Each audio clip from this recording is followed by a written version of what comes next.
Recording in progress.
Now we are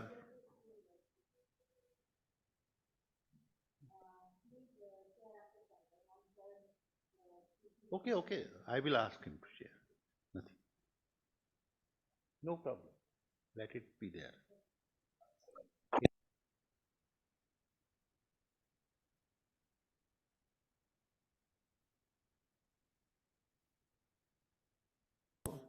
We have to conduct technical session 6, ecology and environment, uh, and I will add to it society and society. Because we are not just going to ecology or environmental issues, but the context is social. And in other word, I can say sociology of environment. Although this area has not attracted the attention of the classical sociologist or other social scientists,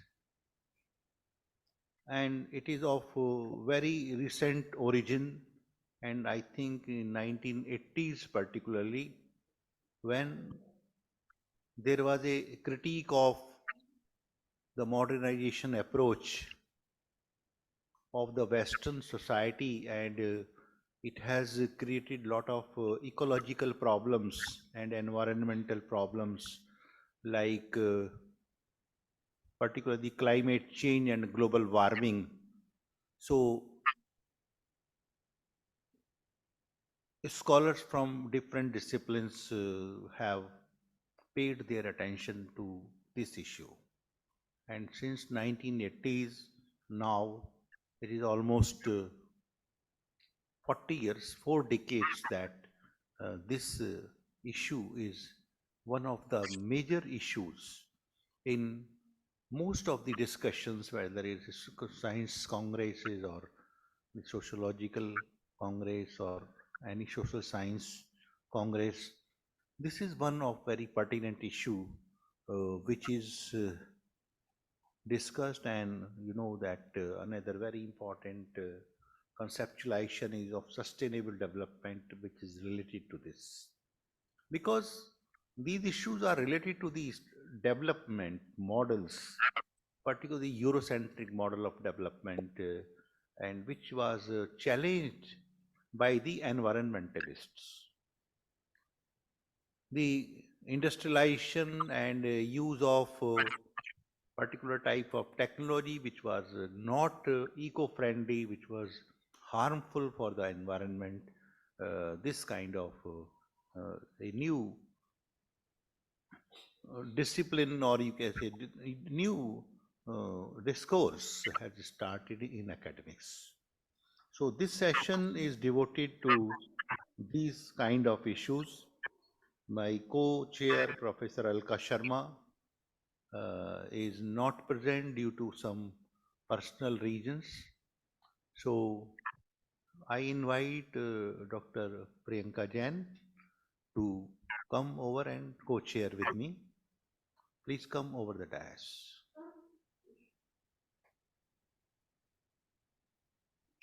And all of you are aware about her, know her, because she has presented paper today itself. So no, she does not need any introduction, but she is in Noida International University in Gautam Buddha Nagar. Yes. So I think, I don't know how many persons we have. Tom, Vickers, Brinda G. Krishnan, whether she present online, please check. Devanjana. Swati Prava Rath. Yes, sir, I'm present. Yes, sir, I'm also present. And Jimli Bhattacharji. Yes. Dr. Mayuri Burman is there.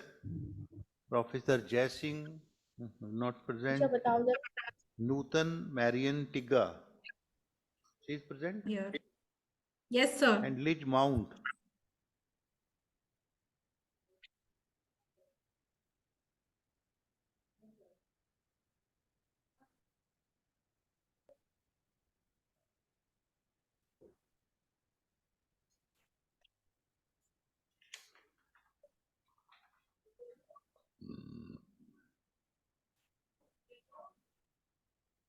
Brinda is present, no? Yes, sir, yes. No more, 6, rather 7, one more.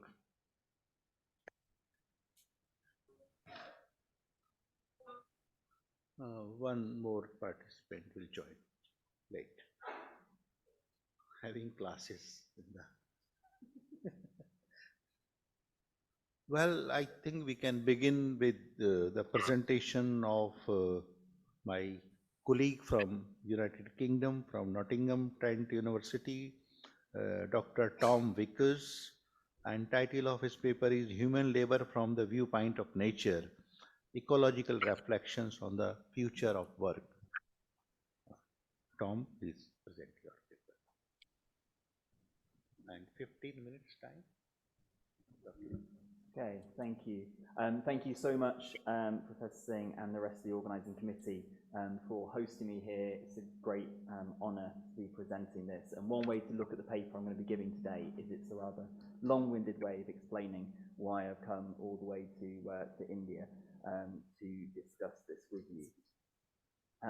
So what I'm going to present is a conceptual paper that is early in a new phase of work, but it's one that builds on a lot of empirical research that I've done previously. I'm not going to be presenting that work directly. It concerns conditions of precarious work and precarious lives with a particular focus on Britain. But I'm very happy to send a PDF for the book where I report on that and some other reports to anyone who would like. But today I'm going to be talking about some conceptualization that is developing out of that work to point the direction for the next phases in the research, and I'd really welcome people's engagement and feedback in this. Essentially, I'm going to be making a Western rationalist case, drawing on the Marxist tradition, for a more holistic way of being as a way out of the environmental and social crisis that Western capitalism has created. So I'm going to be moving through a series of stages in this paper. Firstly, I'll briefly present the problem, which I would sum up as precarity escalating, well, to extinction, ongoing extinction of other species in many cases, and towards possibility extinction of humanity itself. Then I'll move to interrogating the problem, and which I would argue is fundamentally about a process of alienation, an alienation from ourselves, from society, and from the rest of nature. Then I'll make an argument for a precondition for a solution, which is to recognize the full self, which I argue as part of Western capitalism has been denied.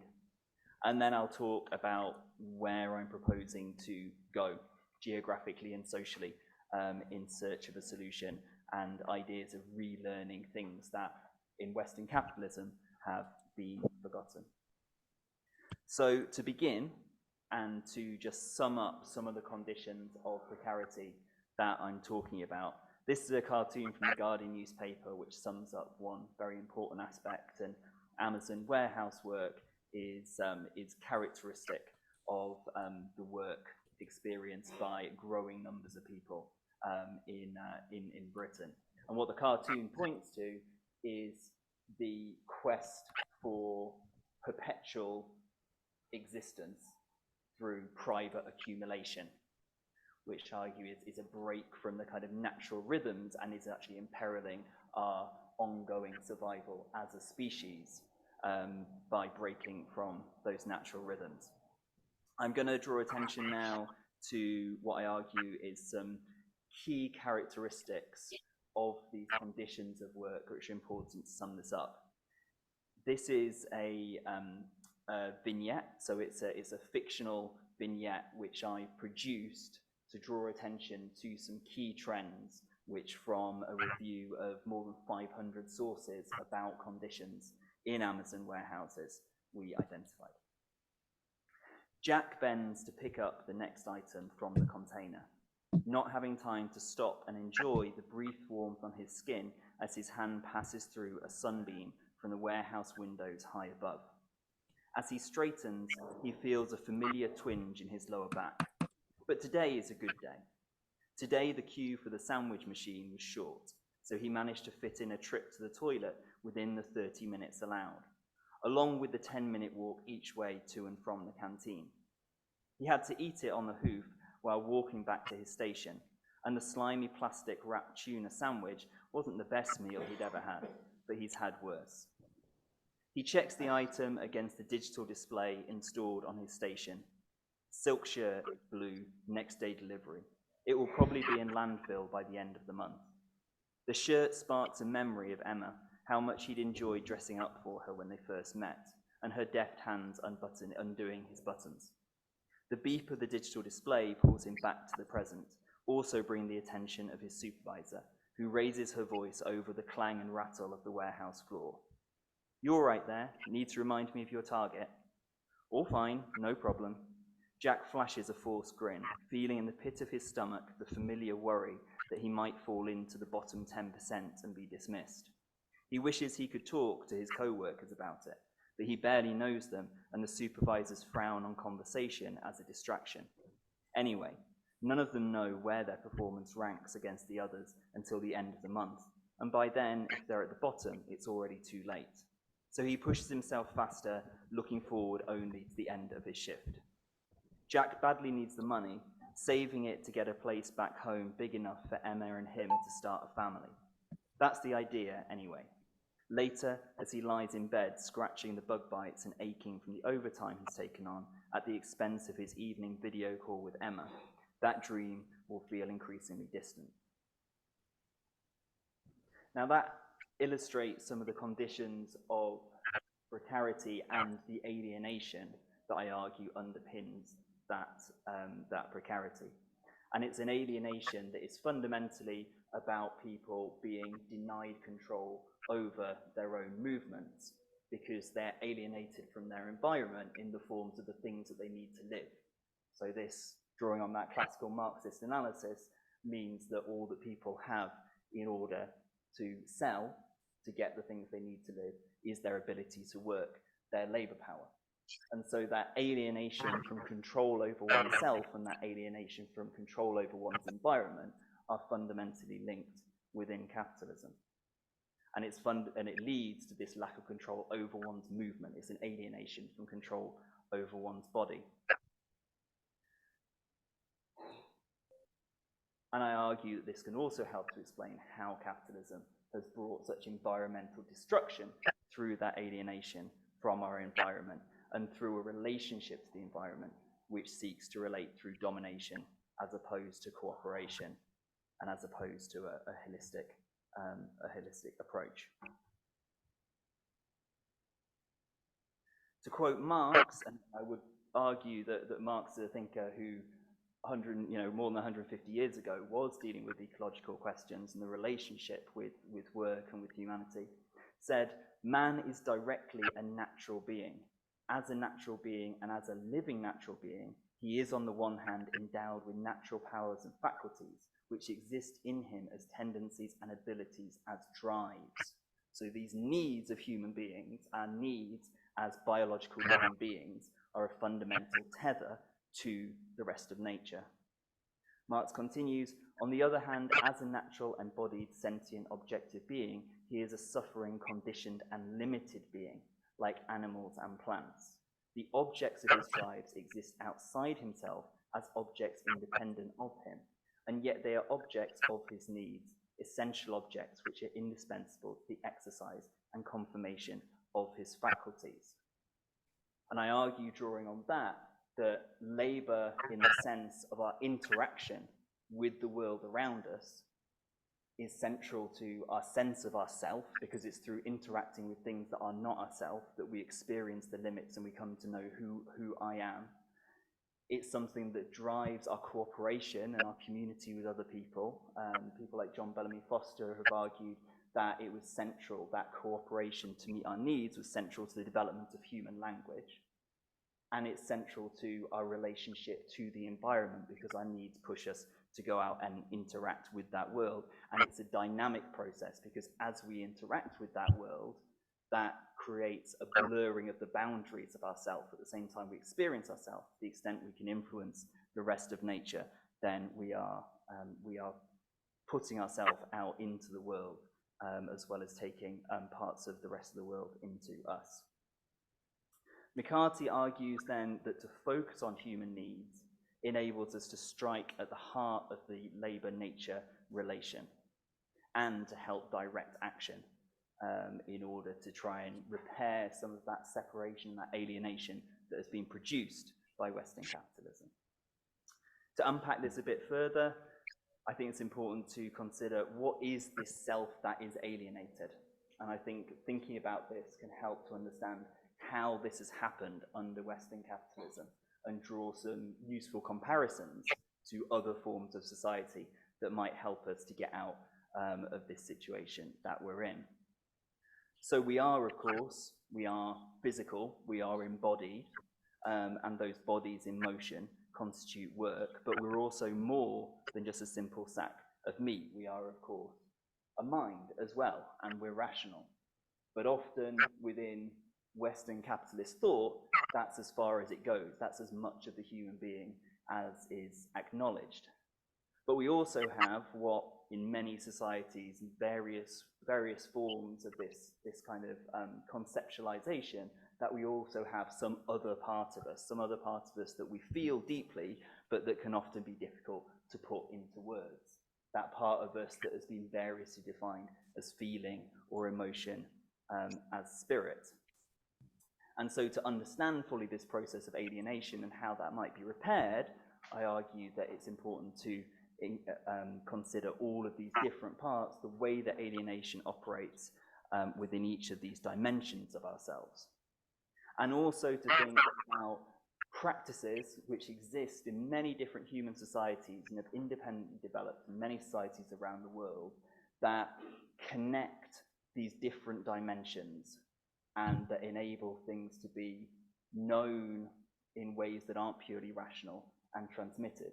So I'm thinking here about things like dance that connect the body and feeling. I'm thinking about things like story, which can be understood as connecting feelings and the mind. And that's an area I want to explore about the potential for those to represent important areas for intervention, which might not be immediately relevant to things like our relationship to our relationship to the environment or the way that we practice our work.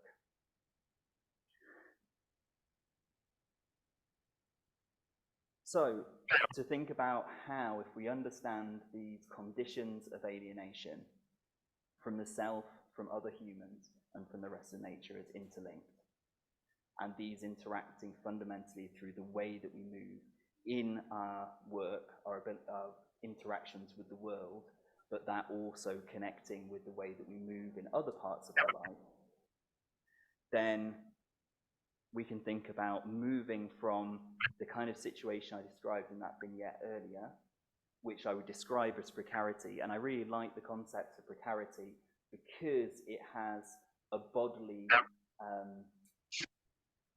figurative character to it, that it's more than simply saying people are on temporary contracts or people are doing informal work. It conveys a sense of being off balance and therefore finding it difficult to control where you might move. And so there's an alternative to that. We might think about dancing together to express figuratively a way of moving together in a way that is dynamic and where we exercise agency together.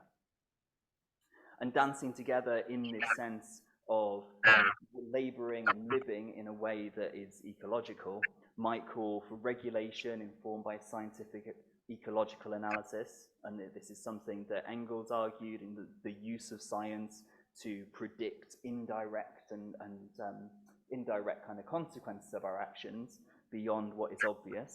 But it might also call for other kinds of knowledge. So if we have this focus on meaningful connection that arises from the concrete labor involved in the production to meet our needs, then this gives the particular local environment great importance and calls for us to be attentive to the ways that locality-specific knowledge of nature can be embedded in cultural practices and passed on, but in ways which have been systematically ignored and delegitimized under Western capitalist thought. So, for example, various practices of tribal peoples, for example. And there are a lot of examples, obviously, the kind of argument I'm making for the way to live there are many examples of this in human history and in society today that I think we, living in Western capitalist countries, need to learn a lot from. So just as an example that I learned about another conference in Calcutta just last week, Faridi is documenting the example of the Bagwal tribe of Jammu and Kashmir, a pastoral people whose mobile labor across the land is benefiting the entire ecosystem, as well as meeting their needs in a sustainable way. And we can talk about many more examples as well. And there have been some talked about in this conference as well. And it is important not to romanticize these examples or to underestimate the challenges of learning from those in a way that can translate insights to a radically different context, like Britain. But they may still offer a crucial guide to the way out, and in a situation where the solutions to the problems that we face may not be found within the problem itself. As a previous conference I was at last week of the Kolkata Research Group, Professor Ranabir Samadar powerfully argued. So I will stop there and really welcome all kind of contributions and thoughts, and I've already learned so much in discussion with all of you this week. Thank you very much for your time.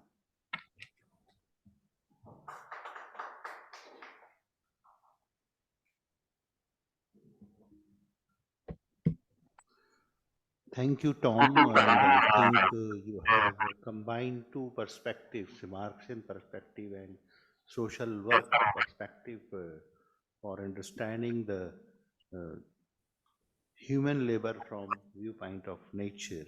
I think Marx's ideas are quite relevant in this context, and he's one of the only classical thinkers who talk about it. So let us go for presentation, and then we will take questions and discussion will take place. Now I invite the online presenter Brinda G. Krishnan. Is she there? Yes, sir, I'm here. On the screen. Yes. Brinda G. Krishnan, Ph.D. scholar from Madras Institute of Development Studies, Chennai, Tamil Nadu. Her topic is Globalization in the Face of Climate Change, Contradictions and Solutions.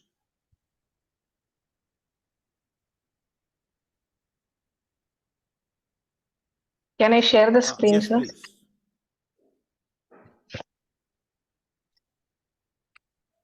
Brinda G. Krishnan, please present your paper. Yes, sir.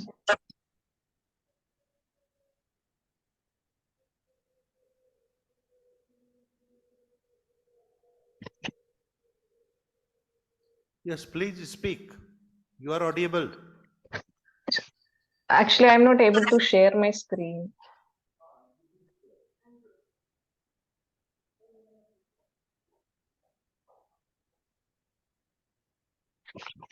The title of my paper is Globalization in the Face of Climate Change, Contradictions and Solutions.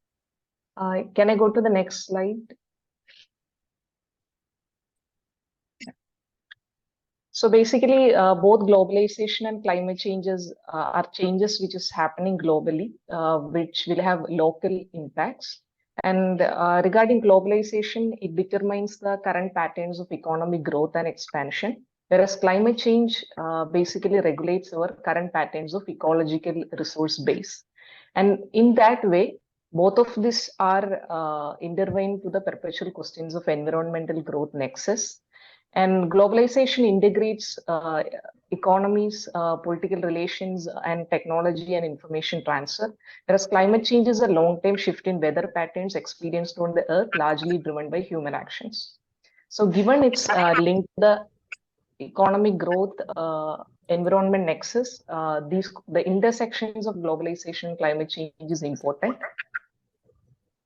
And we can also see that the future trajectory of the globalized world and the neoliberal policies which mostly governs it are at crossroads owing to the threats posed by climate change. And also, there are a relationship in terms of globalization becoming a significant contributor to environmental degradation, and that's accelerating climate change. So this is the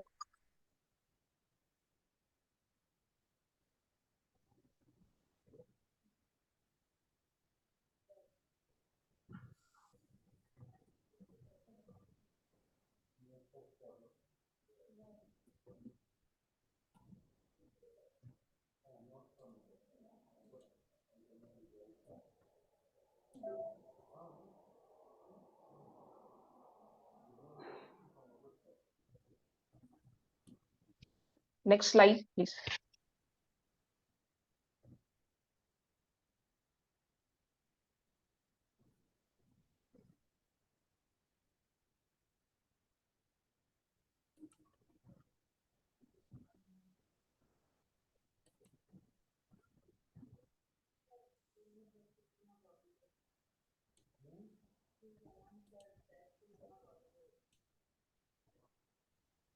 Brinda, you are not audible here.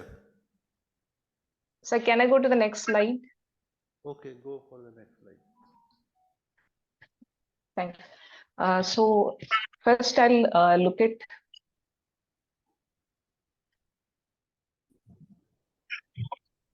can I share my own screen? It will be more comfortable actually.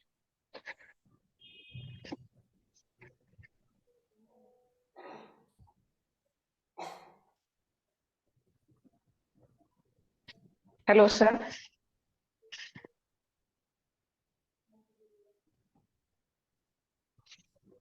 So can I go to the previous slide? Yeah, thank you. So first I have conceptualized the growth environment nexus in the context of climate change. And we have seen a number of debates regarding how economic growth and environment is working in place. And one of the key debates in this aspect was which came in the 1970s regarding the limits to growth report, which brought attention to the possibility of economic growth exceeding planetary limits. And also there were favorable and a lot of critical studies in this regard, and it actually indicated that pollution accumulation and depletion of non-renewable resources will result in an economic and demographic collapse in the possible future. But later in the 1990s, the debate has shifted to sustainable development, which actually indicated that growth and environment can go as complementary rather than being substitutable to each other.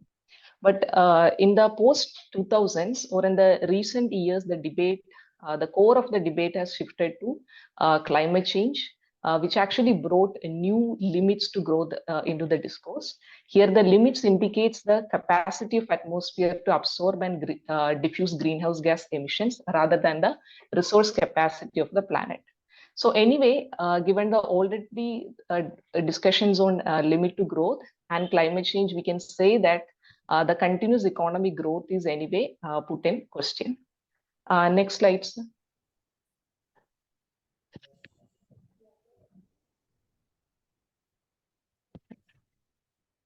Then I have conceptualized how globalization and environment are generally interacting to each other. So there are a set of studies which give some favorable arguments in this regard, and also some of the critical perspectives are there. So the favorable arguments are mainly regarding regarding the free trade, which comes as a part of globalization.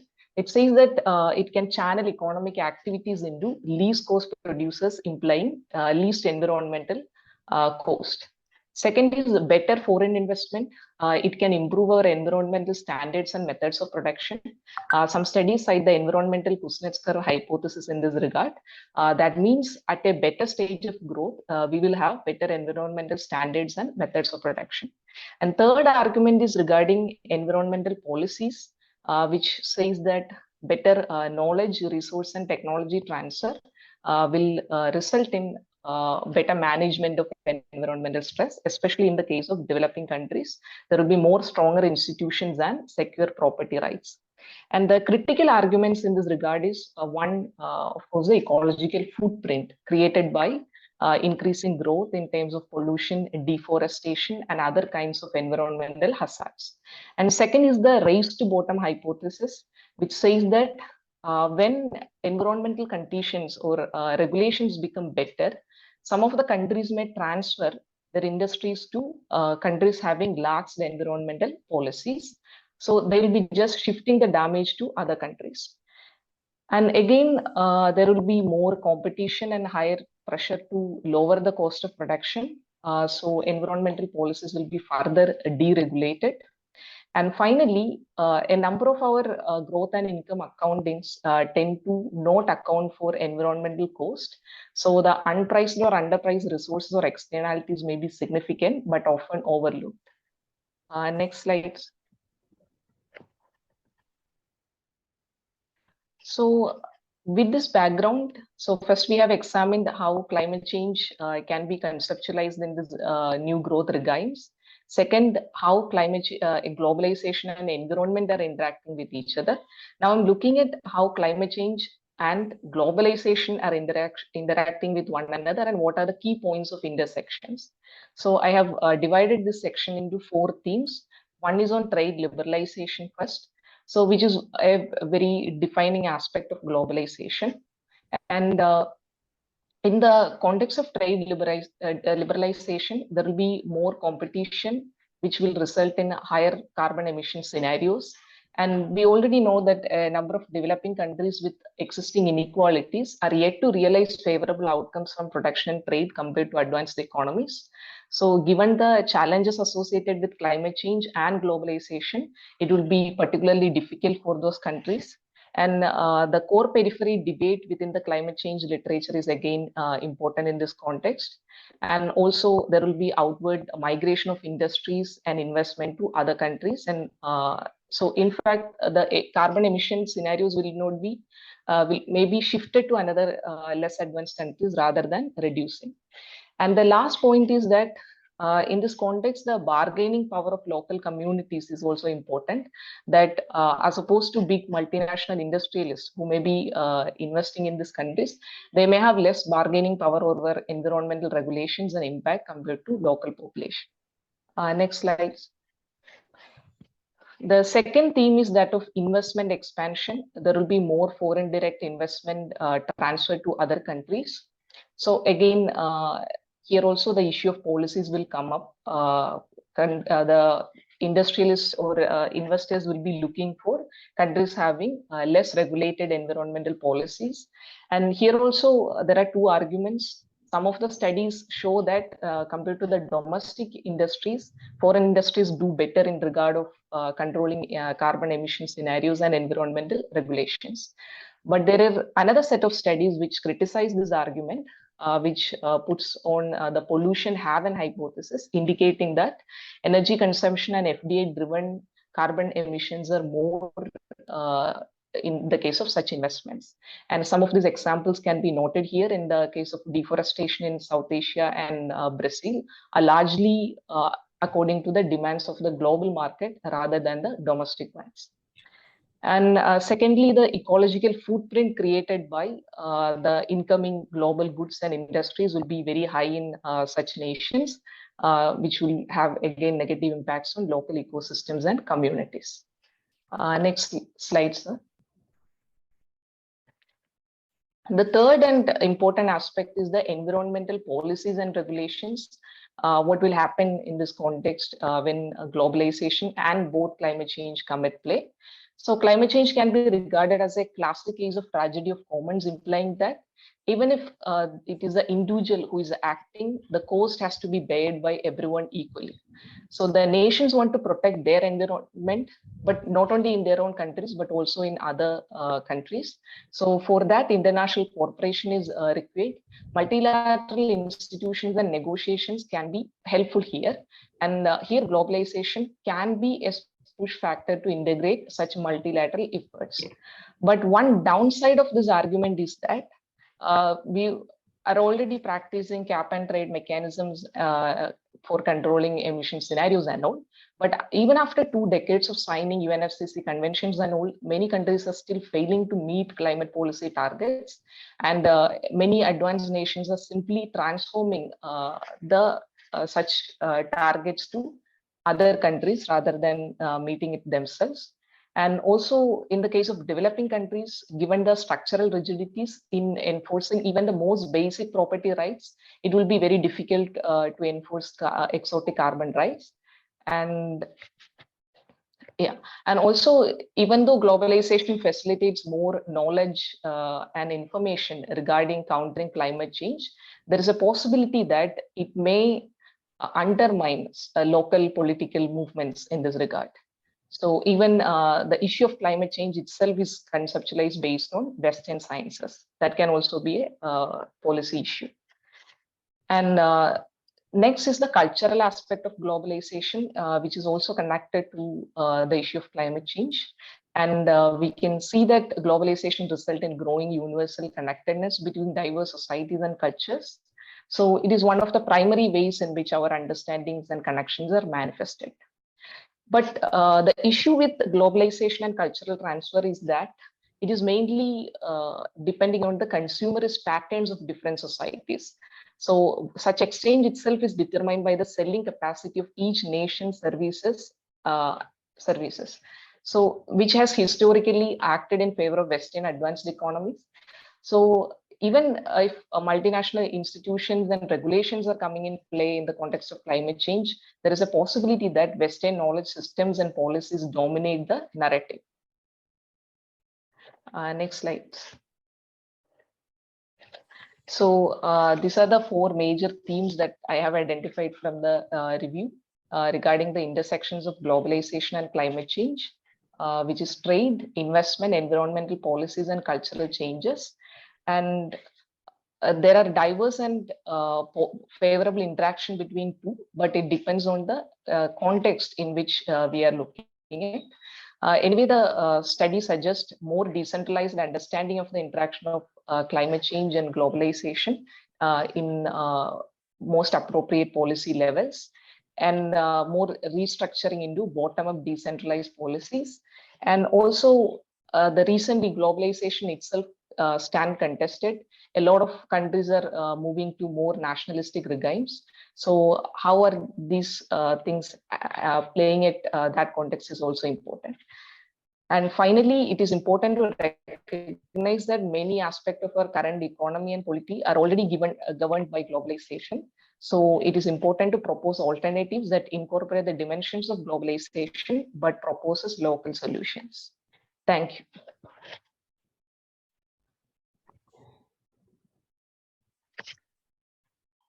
Thank you, Brinda, for presenting the globalization and the climate change, how they are interrelated, and I think you have neatly presented different dimensions of it, that how the carbon emission and ecological footprints and environmental policies and regulations and cultural change are taking place, and what are the issues related to this. So I will invite question later on, but let me move to the third presentation from Swati Pravarat and Pranay Kumar Swain. They are from School of Humanities of Social Sciences, National Institute of Science, Education and Research, NISER. Title of Thank the you so paper much, is sir. Exploring the Fate of Municipal Solid Waste in the Current Era of Globalization, that is urban environment. Yes. Thank you so much, sir. Am I audible? Actually, 10 minutes time is allotted to you. Please complete in 10 minutes. Okay, sir. Am I audible, sir?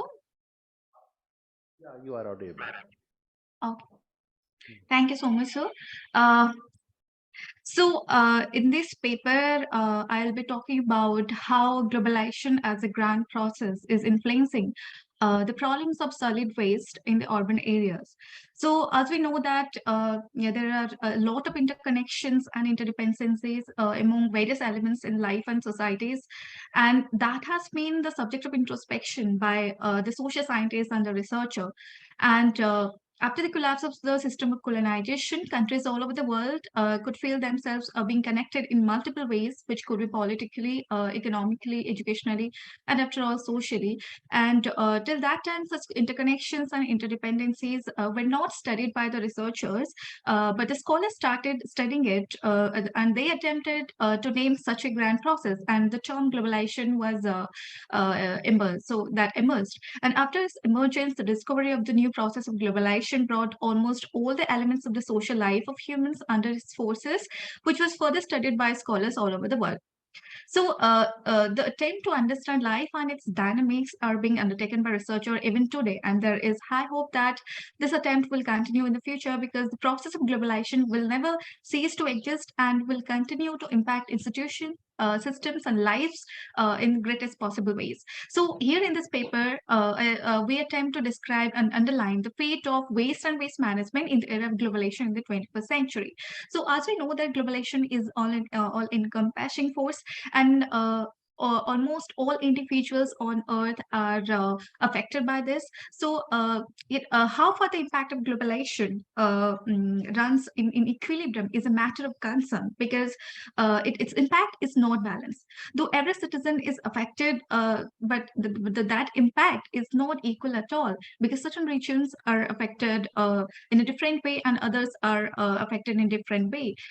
So this results in an unbalance. And as we know that the world has turned into a global village, and if we need to understand such imbalance, or we can say inequality in the world, or if in particular sense to in particular reference to the urban areas, then we also need to understand it in theoretically, or with the use of a theory. So as the previous speaker has already talked about Marxian theory of alienation, how we tend to view this kind of inequality in the world through the Marxian theories, where we view that the total population divided into haves and have-nots, and how there is an inequality as only one particular group of population, they own the means of production, whereas the other, they only serve.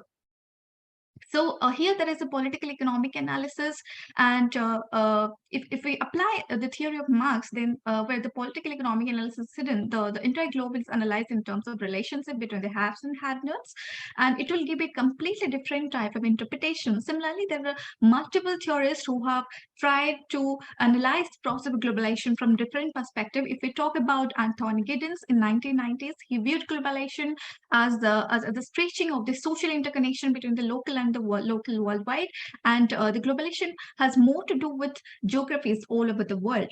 So the nation state is losing its importance, it is fading gradually, and at the same time there is emergence of supraterritoriality resulting from the global level economic and political interaction. So here the point is that there are conflicting arguments in favor of or against globalization, but both worldviews, they constitute the reality of globalization. So no viewpoint can be proved to be completely wrong, as the reality of globalization itself is relative, but it is the task of the researcher to find out those aspects of globalization that have still not been discovered. And this task can be accomplished with the help of the primary data, existing theories, and also by formulating new theories after frequent verification.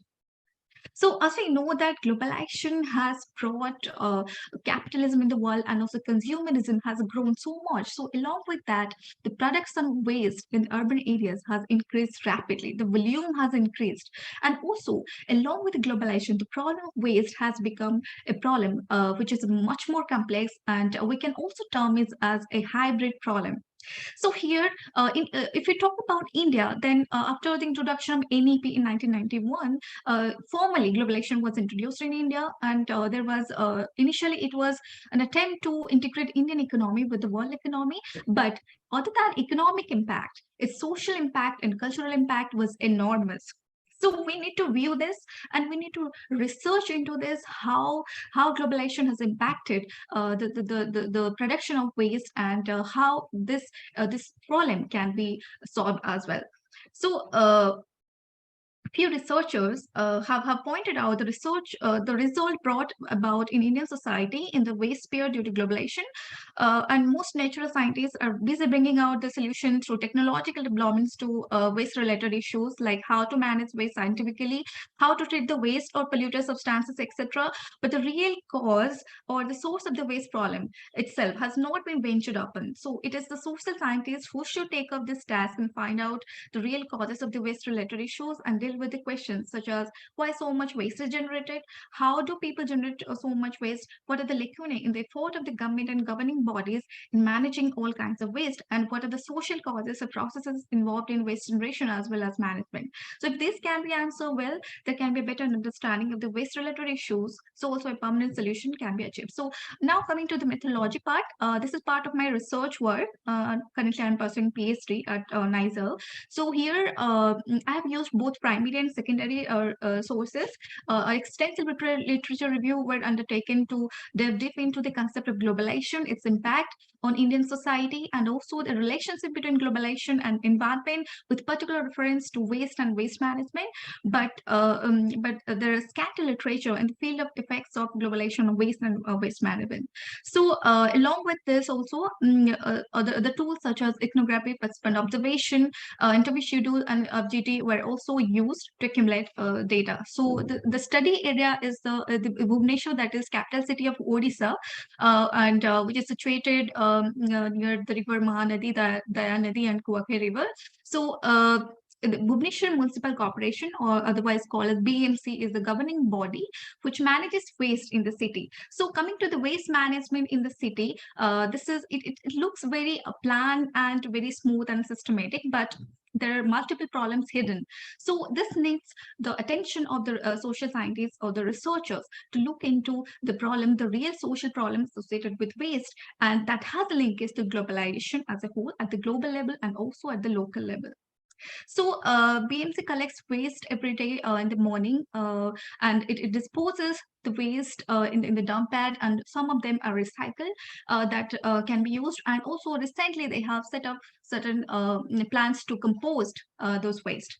So coming to the discussion part, we need to understand that the cultural, lifestyle, economic, and social aspect of life has been greatly affected by globalization process, which shows in the waste generation pattern of the city dwellers. And there has been a change in the waste and waste management, which is, of course, a major social change, because globalization comes with social change, and we need to understand that. So now, if the question comes about the capability of globalization to explain urban social change, then it is obvious that it has brought new trends in urban development, and globalization itself had changed while bringing changes in the urban life, such as change in the economic life, political life, and social life of the city dweller. So there are also multiple issues associated with waste problems, such as climate change, global warming, and emission of carbon dioxide. So these issues need to be addressed well, and very often globalization is criticized for bringing in and spreading capitalism and capitalist principle all over the world, and which are easily reflected in the social, political, and cultural lives of people.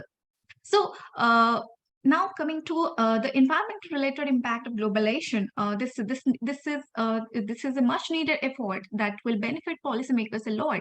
Government and other governing bodies can utilize globalization to spread more awareness for the protection of the environment. Environment and globalization can be established, and accordingly, to make it a reality, governing systems, structures, economic activities, and international and internal trade can be changed and improved a lot.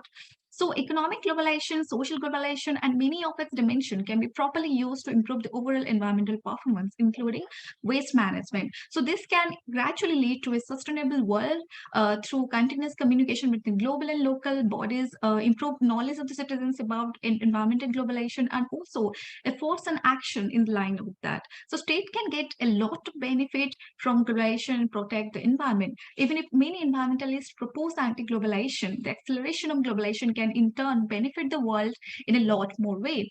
So By simply looking at the data and literature, one can understand clearly that the issues and concepts related to waste need deep contemplation, and multiple social processes going on in the Indian cities need to be considered by the researchers. This social process may be grand and macro, which are having both internal and external origins, and their effect are also felt in both these spheres. So again, also at the individual level, the perception, the views, and behavior of people shape these micro processes in a great manner. So only by studying one type of social process, it is difficult to have a full-fledged Please understanding. come on the major findings and your Yes. conclusion. Yes, sir. So globalization can help a lot in bringing out the issues, and the social ecological aspect of waste-related issues can be understood by studying the historical aspect of the issue. And urbanization, industrialization, consumption, and production, everything needs to be studied concerning those environmental problems. So after taking the clue from the study, it can be said that the generation of waste has multiplied massively, and there is need of use of technology to improve waste collection and waste generation. And also, to make India swatch or clean, it needs a lot of effort from all the stakeholders. So cities are the heart of India, and what of social transformation or new social phenomena take place, they have a bearing on the nation as a whole. So if waste seems to be something, even if waste seems to be irrelevant, but it actually is a byproduct of human civilization, it needs to be taken care of. Thank you so much. Thank you, Swati Prava, for presenting the paper in the stipulated time. And I think the problem of the solid waste management in urban areas, particularly in the developing societies, is a big problem. And particularly the town where we are sitting in Delhi, it is a most polluted town of the world. And solid waste management, you can see in the outskirts, and particularly Noida and other parts of periphery of Delhi, the mountains of the, this waste, solid waste, and there are no proper technology to dispose of this solid waste. So I think there is an inequality between the developed countries who have technology, who have more money to spend on cleanliness in comparison to the less developed countries. I think this is a social dimension which is very important to focus in such kind of study. So there is a global divide on the issue of solid waste management and pollution. So now I invite the next speaker, Dr. Manju Singh. She is Associate Professor from Department of Geology, Raghunath Girls PG College, Meerut. Her topic is effects of lockdown during pandemic COVID-19 on environment. Dr. Manju Singh. Thank you, sir. Am I audible? Yes, audible. There's one update I would like to say that there's some technical glitch with Dr. Manju, and I would like to present my screen on her behalf. And I currently see the host has disabled screen sharing for me. So could you please enable it for me? Then I can share the screen and we can present together.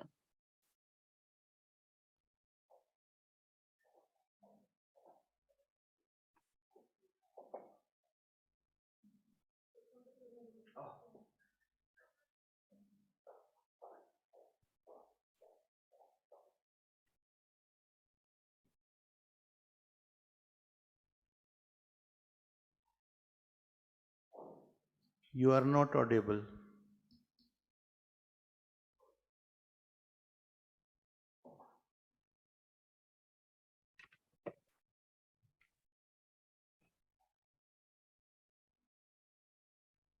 I am still unable to share the screen. Without sharing the screen?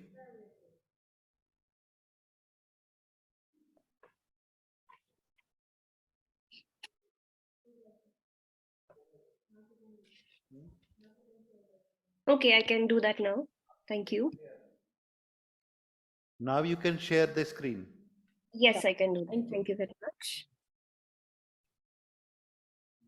Now, I shall be presenting effects of lockdown during the pandemic COVID-19 on the environment. Next slide, please. Next slide, please. Yes.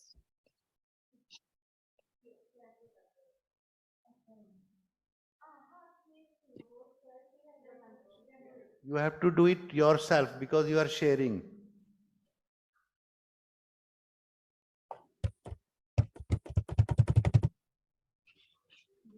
Yes, I think it is being shared and it's. Please forward your slide.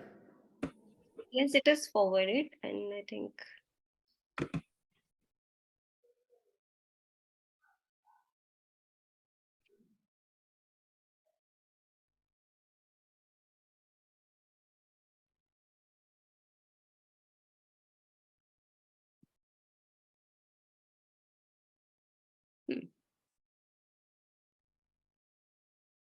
Yeah. Are the slides visible now? No, it's not. There is nothing on the screen. Slide.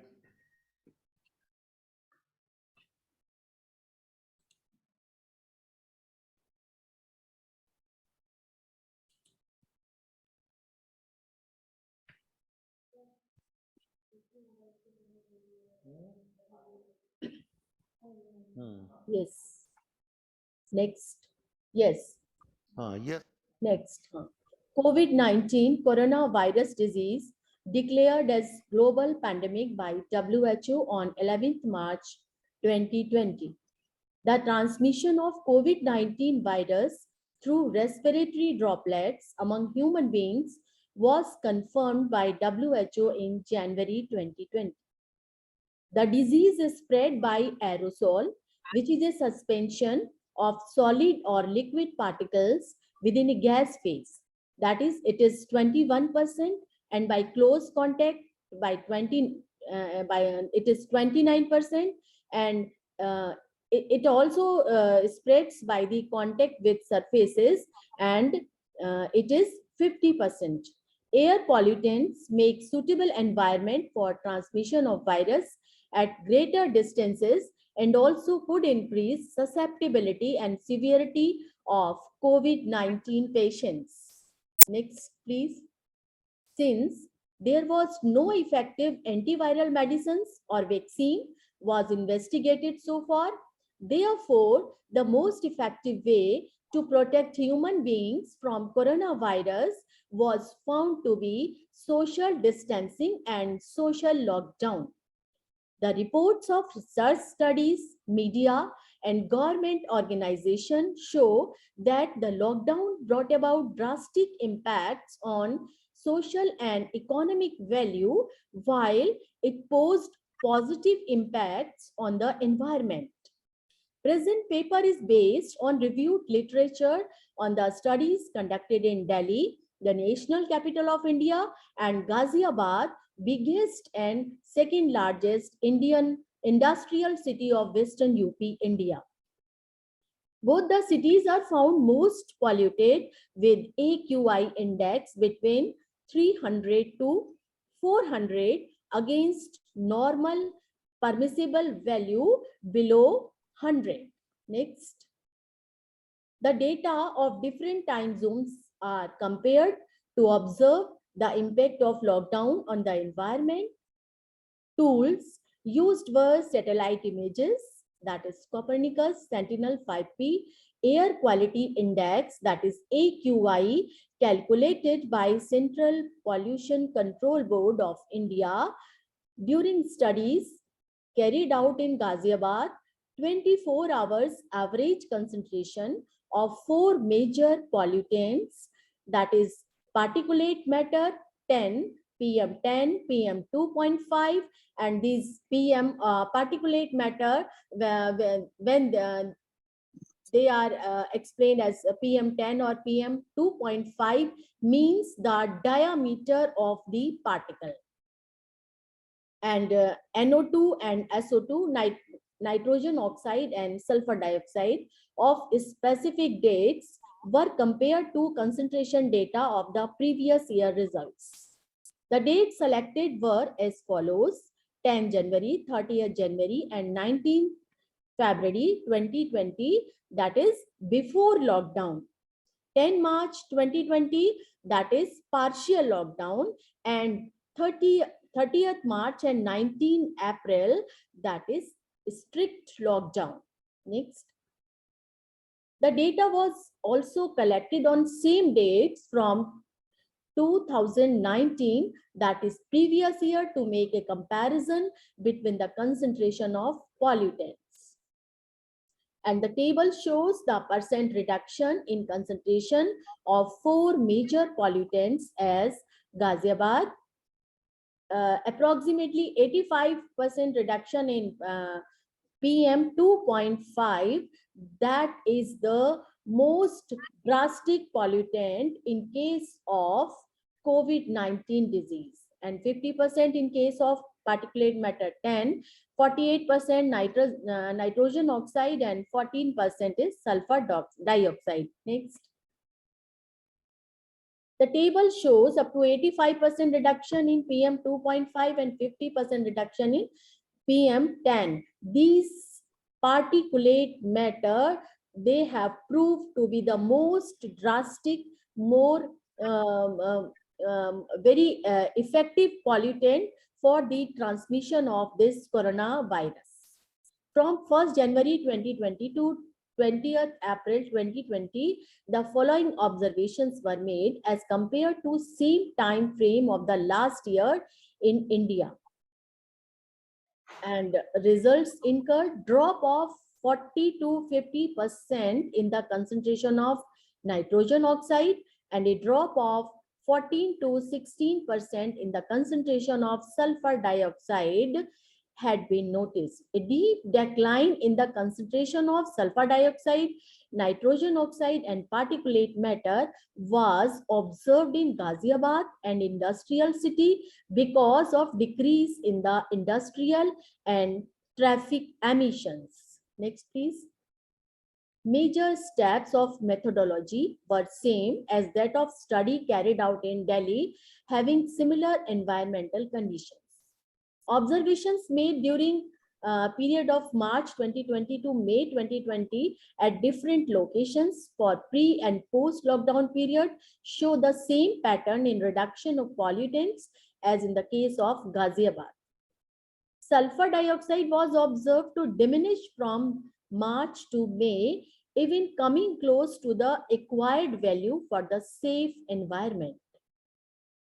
That is, pre-lockdown value was 23 microgram per cubic meter, and after lockdown, its quantity was measured 10 microgram per cubic meter. Next. A significant decrease in the values of pollutants in the ambient air of city was also observed as shown in the figure. This blue bar shows the value before lockdown, and this orange bar show the value after lockdown. And it is very clear that all the pollutants are decreasing significantly. Next. These findings shall prove useful for the administrative authorities to monitor the AQI, that is Air Quality Index, and control the air pollution in cities. These findings give an insight into what are the considerable parameters that cause air pollution. In both metro cities, Delhi and Ghaziabad, AQI measured after lockdown was 94 only.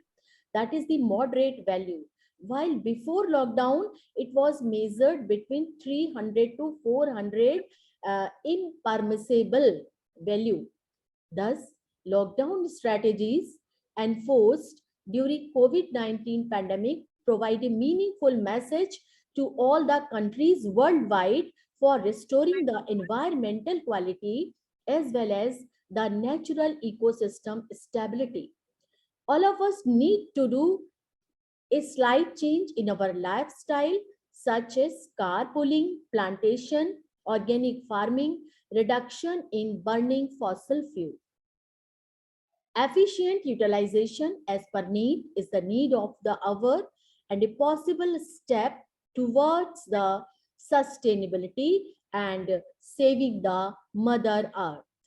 Thank you.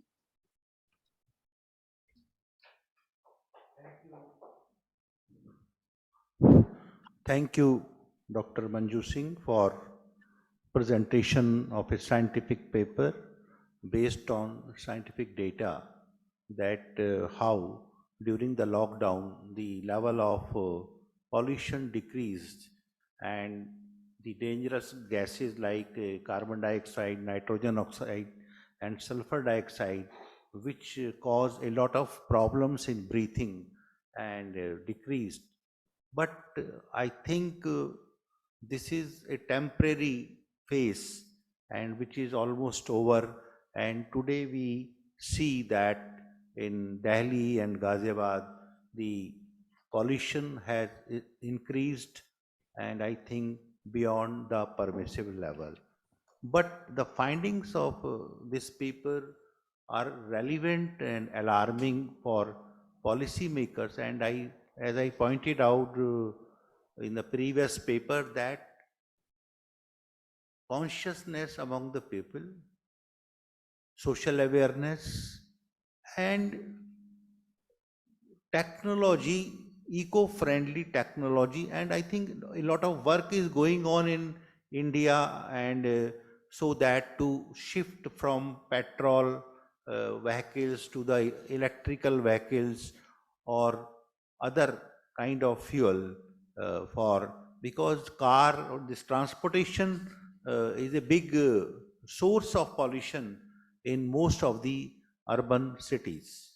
So we have problem of solid waste management, we have problem of air pollution, and I think these are the serious environmental issues which attract the attention not only of natural scientists, biological scientists, but also social scientists.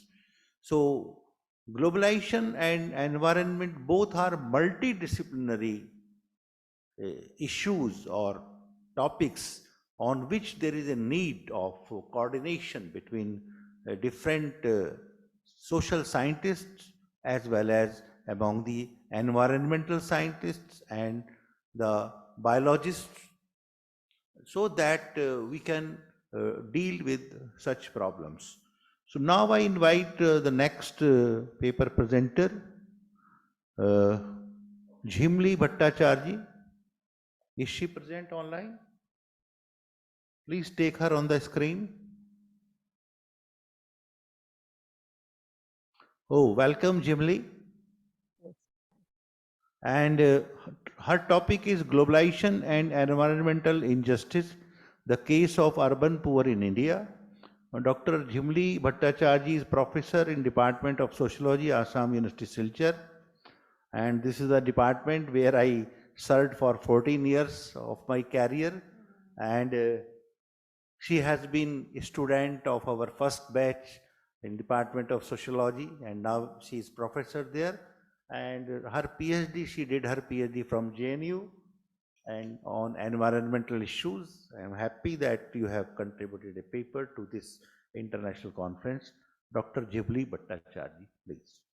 Thank you, sir. Please let the host allow me to share my screen.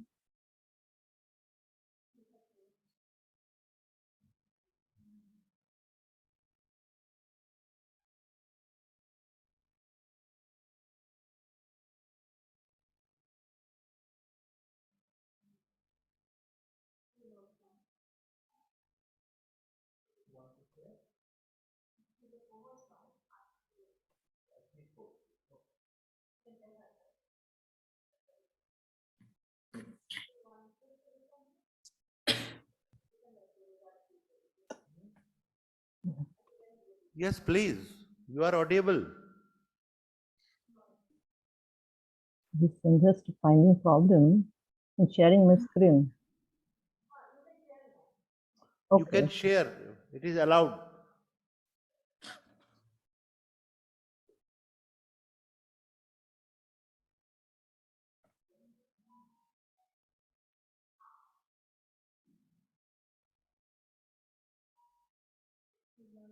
Madam, please share. You can share your screen now. You have been made host. Okay.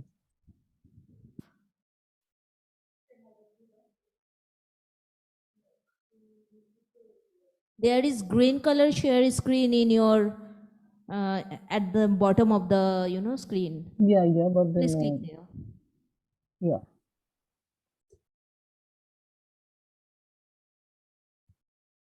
Is it visible? Yeah. Okay. So this is my paper. This is on globalization and environmental injustice, the case of urban poor in India. The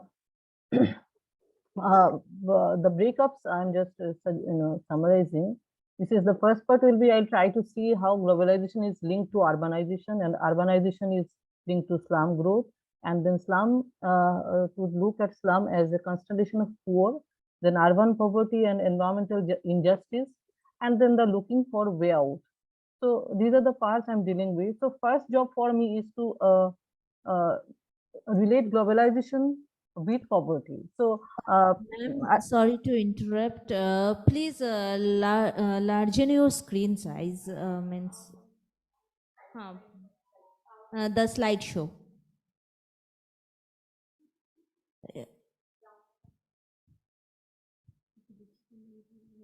There might be a cup-like thing in the somewhere. Yeah, just a second.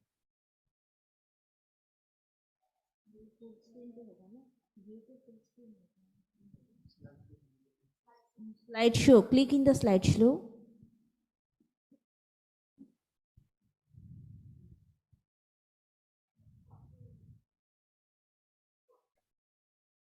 Oh yes.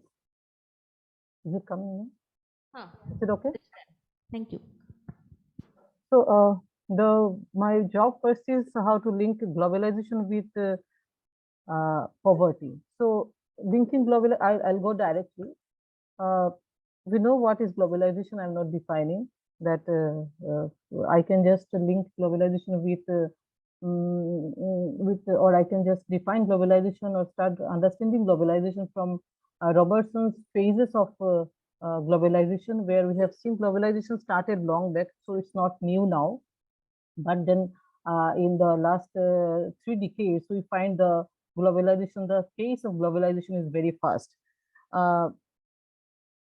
So while talking about poverty, we know that poverty, to understand the discourse of poverty, we see that poverty before industrialization or before the growth of social science, scientific research, we find poverty was understood as something,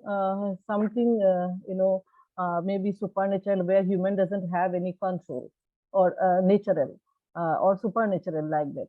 But slowly, poverty was understood that it is man-made, and we know the works of Karl Marx, who has said that it is because of capital. It is the capitalists who are pauperizing the working class. So that the discussion on poverty, I'll say, starts there, and I bring this discussion up till now, where still we have poverty. So now, how we understand poverty? With industrialization, we have seen some groups are getting affected, and then they are pauperized. Anyway, so this is how poverty is understood. Now, there are different explanations why poverty exists. There are different theories. Someone will say that it is because of the behavior, so behavioral theories, or it is there in the structure, maybe demographic structure or institutional structure, or in the market. It is because of market poverty exists. So, and then political theories will say that it is the political institution which is not able to deal with the problem of poverty. Coming to sociology, it is the social institution. So ultimately, we are not relying on poverty or relying on explanation of poverty for explanation of poverty on certain natural or supernatural causes. Rather, we find that it is something there within the society, within the very process of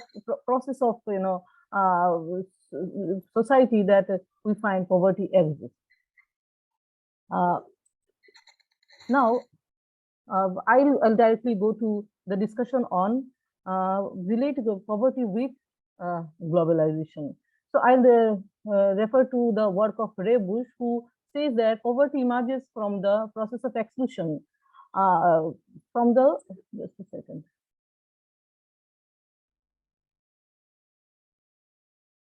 It's a kind of process of exclusion when exclusion of a group of people who are not properly included in the neoliberal economy. So it concerns a differential incorporation. I'll say poverty. Poor are not incorporated properly within the neoliberal economy, and that's why the poverty exists. This is what Ray Bush says. Bush argues that it would be wrong to assume that economics automatically lead to less poverty. So if we say economic growth will take place and the poverty will be reduced, it's not necessarily according to Bush. Bush says that it all depends on how the economic growth is distributed or redistributed. What we find is that there is a discussion on the distributive justice about the economic development. So who benefits from capital accumulation and who doesn't? It depends how the things are being managed. The work by Bayat and Vickers says that neoliberal policies have intensified urban disparities, turning cities into a space of extreme. So now a discussion comes into city, that how in city we find there are pieces of extreme. In one side there is a high rich people, and there is a the richer of the earth. So if you go by World Economic Forum, the report says that the richest 10% of the global population currently take home the 52% of the income, whereas the poorest half of the global population earn only 8%. So this is how we understand the income disparity between rich and poor. It is known to us that the difference between rich and poor, the gap between rich and poor is just increasing with gradually with globalization, and I will directly go to liberalization as a cause, because this is not restricted to in some parts of the world, but it is going to the other parts of the world. And then we find, if we go by the Marxist theories, we find that how there is a developed core and underdeveloped periphery. Coming to the poverty line in India, we find that poverty line in India represents people who are not able to meet the minimum calorie requirement. So who are poor in India, we find those who are not able to meet the minimum calorie requirement. It is according to World Bank poverty line data, it is US dollar 1.25 per capita per day. So we find that in urban India, this is 20.8% or around 78.4 million people lived below the poverty line in 2009 to 2010, according to the report of Planning Commission. This group is represented as a head count ratio. So this report is based on a head count ratio, and then we find finally there is a 20.8% poverty percentage of people living below poverty line. So this is the data from Oxfam India, which also gives similar kind of report. Now, to understand poverty, what is poverty? So poverty, to me, will not be understood when we talk about environmental justice and social exclusion. So I find poverty shouldn't be only understood in terms of, or not only me, there are there is a combined or a common wisdom that poverty should not be simply understood in terms of per capita income, because there are multiple dimensions to poverty, and this is understood well with the work of Professor Amartya Sen, who has applied this capability approach to poverty. So capability approach to poverty says that poverty is not understood in terms of only the lack of minimum calorie, but also there are other dimensions that the minimum standard of life. As the definition says, that poverty is viewed as a deprivation of basic capabilities, and this can vary. Sen argues that such elementary physical wants as being well nourished, being adequately clothed. So if someone is not adequately clothed, so he or she is also experiencing poverty. Shelter is not there, cloth is not there. Then if there is a morbidity and many other basic requirements which are not there, then this person also can be defined as a poor person. So Now, coming to the discussion on slums and discussion on urban poverty, I go to discussion on slum because a discussion on urban poverty is directly related to discussion of slums, and I'll say that there's a direct relationship between poverty, urban poverty and slum, because urban poor, we find that they are always found in the slums only, and thereafter there is a direct demonstration of the different forms of injustices, largely including the environmental injustice. So what is a slum? If we just go through the definition of slum, just let us see. Slum, according to the UN Habitat, Please come on major yeah, these part. are the, no, yeah, I'm coming. These are the basic points that there is no papers for presentation. Okay. So now talking about neoliberal market economy, there is one another word I have referred. It says that how neoliberal market economy has increased the percentage of slums. The work of Samir Amin Bretcho, I have referred, Michael, then again Amin, who has referred to the exploitation of poor, and then how there is a gap between what I have already discussed earlier, that is referred in this context. And then the work of uneven urbanization that is caused by this process of neoliberalization, where we find the concentration of cities, concentration of population is more in the metropolitan cities. So metropolitan cities are growing larger, and as a result, we find slum growth is more. So mostly, if we go by the population of Mumbai, we find around 55% to, there are different reports. According to some reports, there is 55% of slum growth, slum population, 55% of urban population living in slums. In Delhi, it is 45 to 40. So these are some of the data which talks about slum population. Now, coming to environmental justice, this is an approach which goes beyond other approaches, against other approaches, which are conventional approach, or I will say the approach which talks about mainly the middle class elites and all, who talk about the quality of air and other things. But the environmental justice approach says that it is the race who is mainly USA, the works which has developed the approach in USA, which says that the people of color are suffering because mostly the disadvantaged environmental situation is faced by the people of color only. Now, why I have brought this to Indian situation, because even if we go to India, we find that there is, if we go by this data, we find that people who are living in slums, they are the people who are suffering from all environmental injustices, like a dreadful life with poor lighting, ventilation, no ventilation, more than 4 or 5 people are in one room cooking and staying in the same room. So these are certain dimensions which talks about poverty and urban poverty, and then the environmental injustice they are suffering for. And we know the slum population is, as we have seen, 65% of the urban population.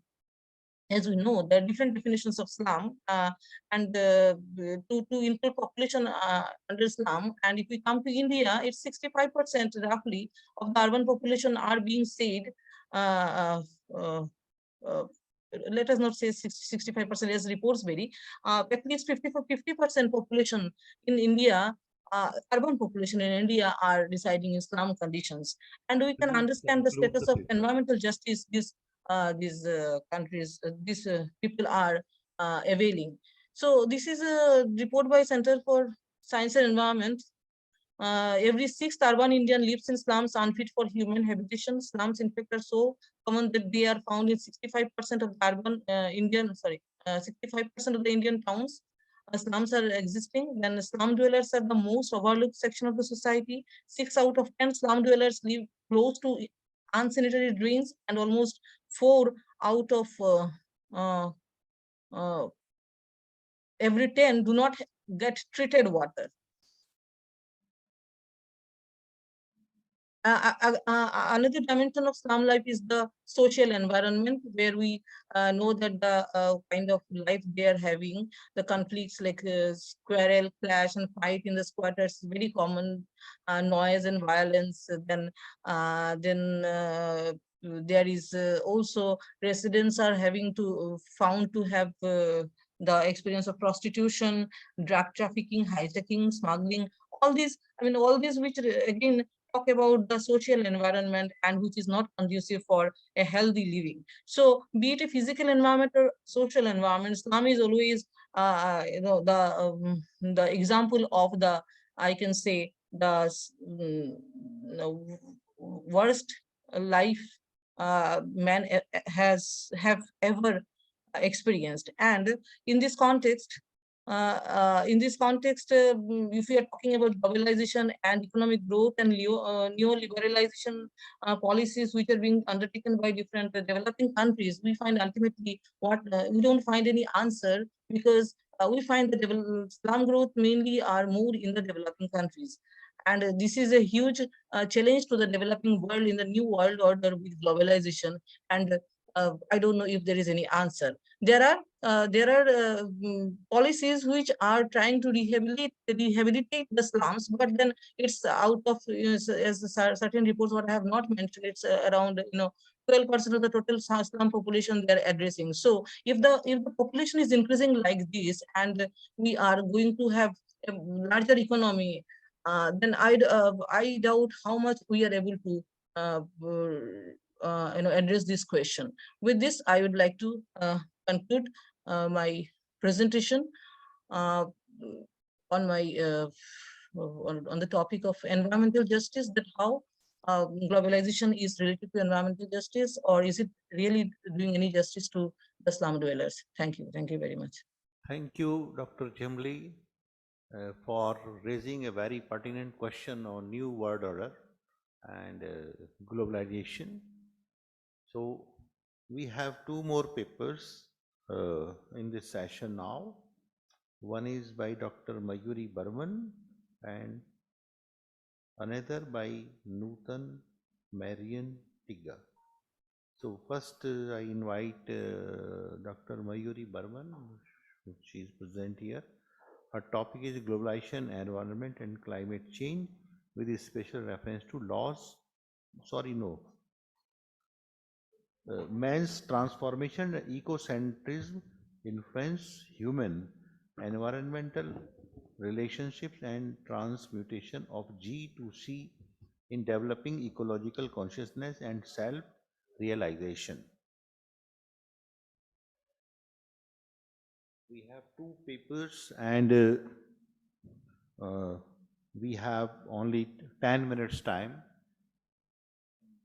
because after that Zoom will not work. Huh? So please briefly present in 5 minutes because Dr. Jimli has taken so much time. Okay.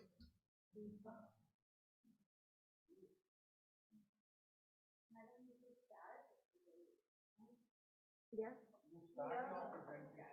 Okay. Yeah. My topic is on man's transformation to ecocentrism, influence human-environment relationship, and transmutation from Z to C in developing ecological consciousness and self-realization.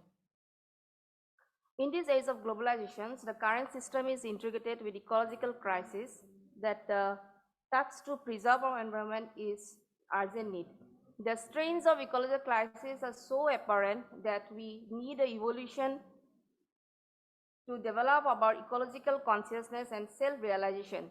So protecting nature and securing our human livelihood, it needs an intermediate bridge between our anthropocentrism and ecocentrism.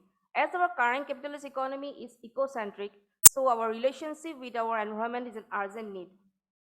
The objectives of this paper is to explore ecocentrism and transmute it from Z to C, and to develop ecological consciousness and self-realization.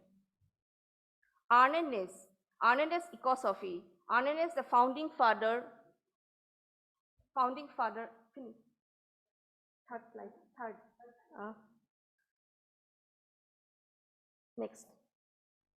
Yeah, Arnendt's the founding father of environmental movement. He developed his own ecological philosophy, which is called ecosophy. He means by ecosophy, ecological harmony and equilibrium. His aim is to find out the solution to the feeling of emptiness. Nace introduced the term ecosophy to describe the philosophical ecology of which deep ecology is a part. Deep ecology. Deep ecology is not a religion, but it has a religious dimension. Arnett stated about deep ecology that deep ecology shows that humanity are not only the part of nature but intertwined with nature as idea and fact. It can be considered as a remedy to turn down environmental crisis. It is one of the holistic approaches which bring together thinking, feeling, spirituality, and action. Deep ecology movement is thus a social movement that arises as a new perception to visualize the inexorable changes that humanity currently confronts. This awareness leads to the deeper connection towards development of spirituality, a higher consciousness towards nature. If we see ourselves involved in nature, then deep ecological approach to spirituality might emphasize our relationship with this larger whole. From the deeper ecological perspectives, we are the part of the world, and every choice we make will have ripples which extend beyond us. Thus, deep ecology is mainly associated with three central ideas. First, it looks for a solution to the problem around us. Second, it tries to replace the anthropocentric form of thinking to the ecocentric form of thinking. And third, it cultivates a particular kind of approach, which Arnett called self-realization. Self-realization is the heart of deep ecology. It means broadening and deepening of a sense of self beyond our narrow ego with an identification of all beings. Identification means the wider identification through diminishing of the ego and integrity between human and non-human world, which constitute Nace's ultimate norm, self-realization. Thus, Nace distinguishes between two kinds of self. One is the universal self, that is a capital S, and the individual self with a small s. The individual self should achieve the universal self through diminishing of the ego or the narrow self, which lead to the maxim that everything is interrelated. Thus, in the diagram, it shows that in the egocentrism, that humans are on the top of the pyramid of the life on earth. But in the ecocentric diagram, we have seen that all life are equally important in the decentralized circle. Thus, this transformation tries to show that this shift to an ecocentric worldview required in the world right now, both at the individual and universal level. By diminishing Z from the ego and shift to C to eco, we have to develop our ecological consciousness. Thus, ecological consciousness is a reflection as a psyche of variety of man's relationship with nature. It can be understood as a recognition, respect, dependence on non-human nature. A universal holistic approach which draws from religious or cultural values and beliefs may develop ecological consciousness. There are many releases and scriptures which prove to be helpful in building a model of ecological consciousness.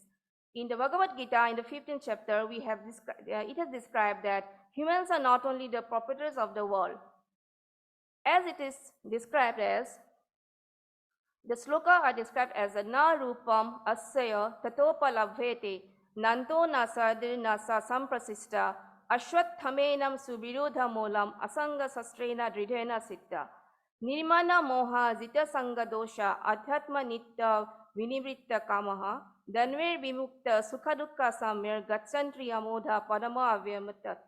That means that it shows that the real, when one realizes his real self, it becomes that the human society is not only the proprietor of this world. So in the conclusion, I can say that appearance of ecological consciousness and self-realization is a turning point in today's society from anthropocentric mechanism to ecocentric holism.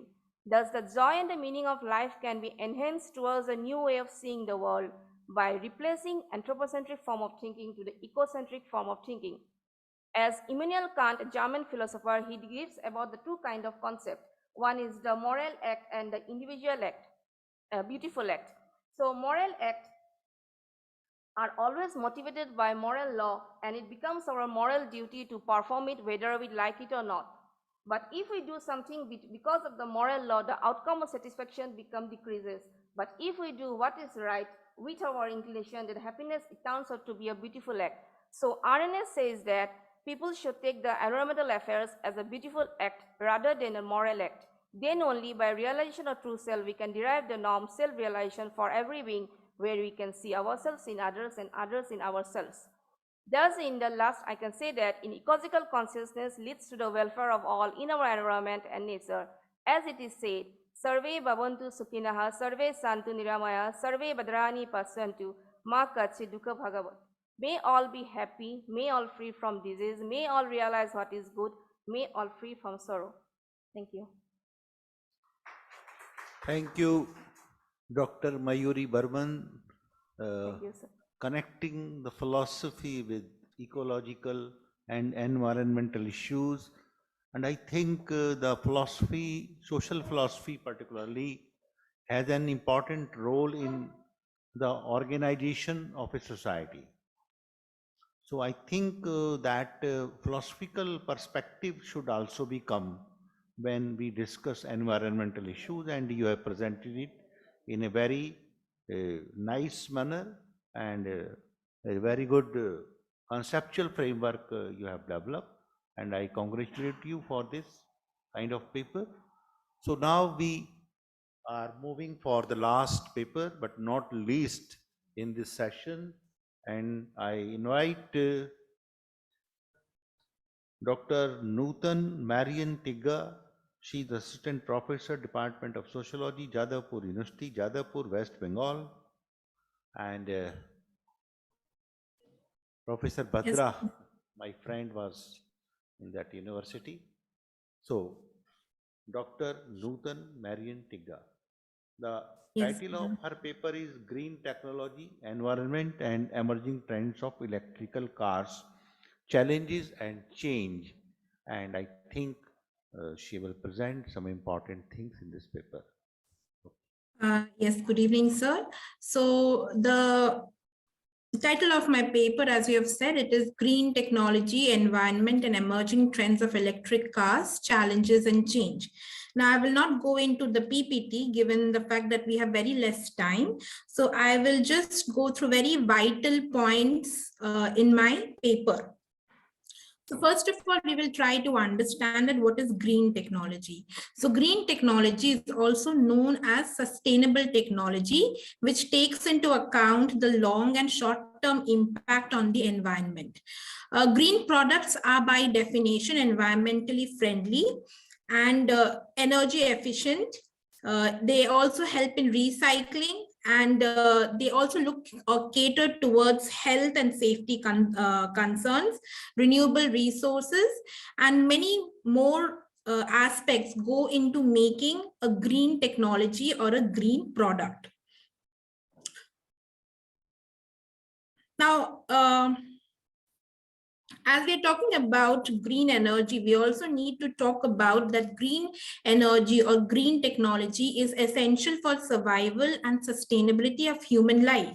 Now, the main concern here is also about human security, which is essential in contemporary scenario. Thus, we need to know that what is human security. Human security can be defined as freedom from fear, freedom from want, and freedom from indignity. Human security addresses two types of threat. The first one is chronic embedded threats to security like hunger, disease, violence against women. The second one is sudden and painful changes such as the consequence of any conflict, natural disasters, or sudden economic turndown. Now, there are 7 dimensions to human security. Quickly, I will go through it. These are economic security, food security, health security, environmental security, personal security, community security, and political security. Now, out of these, I'll just read about what is environmental security. Environmental security caters to issues like prevention of water pollution, prevention of air pollution, preventing deforestation, irrigated land conservation, prevention of natural hazards such as droughts, floods, cyclones, earthquakes, and so on. Now, the main threats to environmental security are environmental degradation, depletion of resources, natural disaster, and pollution. Now, having said this, now we will look into how electric cars are being used in India, like electric vehicles are being adapted in India. Now, as the world is battling the vagaries of climate change, green technology is gaining prominence in mitigating the impact of global warming. Hence, electric vehicles are a major focus area in India as well in abroad. Now, in India, EVs or electric vehicles, they face two primary challenges. First is the energy storage, and second is the energy delivery technology. Now, however, through automation, both these challenges can be addressed. That imported batteries do not work well in India because of the building technologies. Another thing is with domestic battery manufacturers, they do understand the significance of building battery packs that can withstand potential problems, which include vibrations, drops, and potholes. Coming to the emission impact of electric vehicles. Now, from an efficiency perspective, we can see that the electric vehicles can convert about 59% to 62% of the electrical energy from the grid to power at the wheels. Meanwhile, conventional petrol vehicles only convert about 17 to 21% of the energy stored in petrol in the powers at the wheels. On the other hand, the battery electric vehicles have zero tailpipe emission. That is, they never emit exhaust gases or particulate matter from the onboard source of power. Similarly, plug-in hybrid electric vehicles have much longer emissions because a part of their power comes from the energy stored in the batteries. Moving on, I will also talk about India's electricity grid. Now, India's electricity grid is suited for electric vehicles. India has aimed to install renewable energy capacity of 450 gigawatts by 2030. And by the latest report, by August 2022, India has already achieved 114 gigawatts of renewable energy. This also indicates that electric vehicles charged with India's electricity grid emits lower life cycle emissions. As coal power capacity continues to shrink and the share of renewables increases, India's grid emission factor is expected to fall through the decade as well, which in turn will gradually decrease the overall EV emissions. Okay, towards the end, I'll come to the conclusion where I'm talking about how, as the electric cars and vehicles go mainstream, we also have a very important question that we need to raise. That is, are these vehicles as green as they are advertised? Now, what matters is the electricity. Now, most electric cars manufactured today tend to produce significantly fewer planet warming emissions than most cars fueled by gasoline. But a lot depends on how much coal is being burned to charge up these plug-in vehicles. And electric grids still needs to get much, much cleaner before electric vehicles are truly emission-free. Another issue that needs to be raised over here are the raw materials. Now, the raw materials can be problematic. Like many other batteries, the lithium ion cells that power most electric vehicles rely on raw materials. What are these raw materials? These are cobalt, lithium, and rare earth elements that have been linked to grave environmental and human rights concerns. Cobalt has Now, in mining cobalt, it produces hazardous tailings and slag. Conclude, otherwise Zoom will be stopped. Okay. Okay, so to, so one is the minerals, the raw materials, and the last point that I need to talk about is recycling. So the recycling of these batteries takes a lot of space, and it also takes a lot of space and water. So these are certain points that needs to be raised when we are talking about electric vehicles. So I will stop my, I'll bring it to the conclusion. I'll stop here. Thank you very much. Thank you very much for concluding your paper in time. Now, I think there is no much scope for discussion and we have to conclude the session. But I think that we can post questions on the website of GREFI. We have a blog there, and if you have some questions, I think I will give link of that to all the delegates, and you can initiate discussions on your papers in that blog. So that will be very useful and fruitful for future discussion and interaction.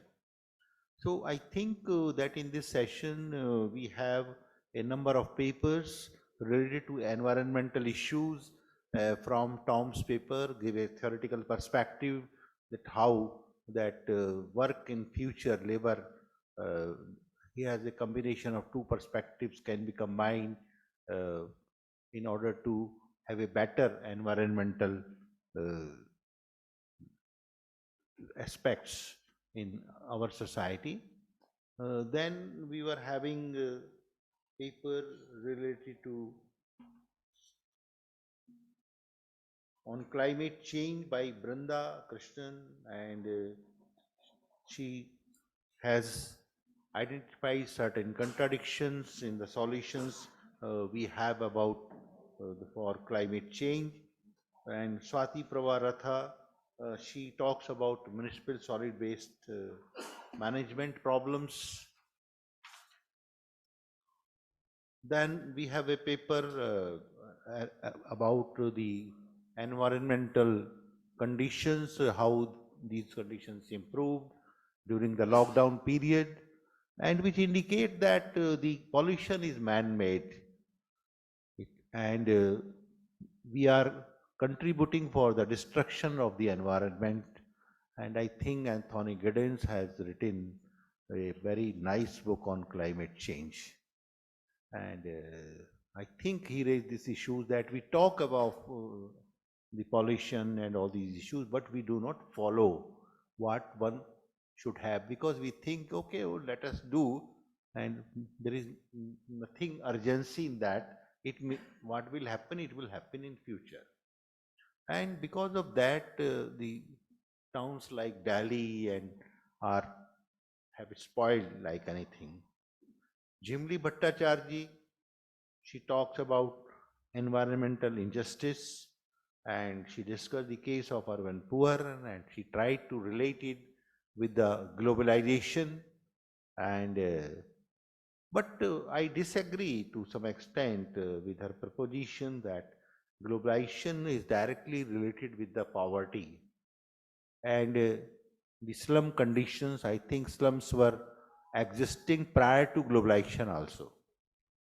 It is not that the slums are the product. Yes, but I think the globalization, if we are relating it to any other phenomenon, we must follow certain methodology, certain parameters, certain measurements, so that we can say, because we have not developed the parameters of globalization. So how can we say that such and such thing is the result of globalization? So unless we have concrete parameters to measure globalization, the extent of globalization, degree of globalization, so we cannot relate this in this way. And I think some more methodological strategy we have to develop, and we have to think of the existing research methodology which we are having today. So I think there are certain, but I think she has attempted to relate it with poverty, urban poverty, and urban areas are more affected. And I think it is more man-made. It is not just because of the poor condition, but also there is a cultural factor also in this. Then philosophical interpretation and contribution of philosophy in resolving this problem. came from Mayuri Burman, and finally Nutan Marian Tigga, she talks about that how the green technology can help in improvement of the environment in India, particularly in India. And in India is very serious about this energy issues. And she rightly pointed out that we are working, and I think in next 10 years, more than 50% vehicle in India will be electrical vehicles. Now, electrical vehicles have come in the market and people are purchasing also, although very costly. But I think within 5 years' time, this will be in the reach of the common man. And most of the petrol cars and diesel cars and vehicles will be replaced by the electric cars. But again, how we will have to produce electricity, because most of the hydroelectrical projects are also very harmful for the environment. So it is a kind of vicious circle in which we are living. If we think, okay, we can improve the things like this, then the other things which required energy, which required for that, again have create other kinds of environmental hazards. Other alternatives, solar energy, and that is very costly, and it is not very easy to use that energy for running the vehicles. So I think Anthony Giddens talk about that there is a need of lot of research on these issues, and lot of money is required. It is not very easy thing. And I think that scientists, social scientists, and should come together in order to resolve this kind of issues. So in the last, I asked my colleague, Dr. Priyanka Jain, to say few words. Thank you very much, sir. On behalf of GREFI, I would first of all like to thank sir for giving us all the opportunity to come up with our research papers with such varied domains. And I think the conference gave the opportunity to all the participants to come up with as variety of topics as possible. And I thank on behalf of the organizers, all the participants from all over India, not just all over India, but also across the globe, especially our representatives, Victor and Olga, and our another friend from Russia who did the poster presentation for us on risks of transformation of the Russian social systems in conditions of uncertainty.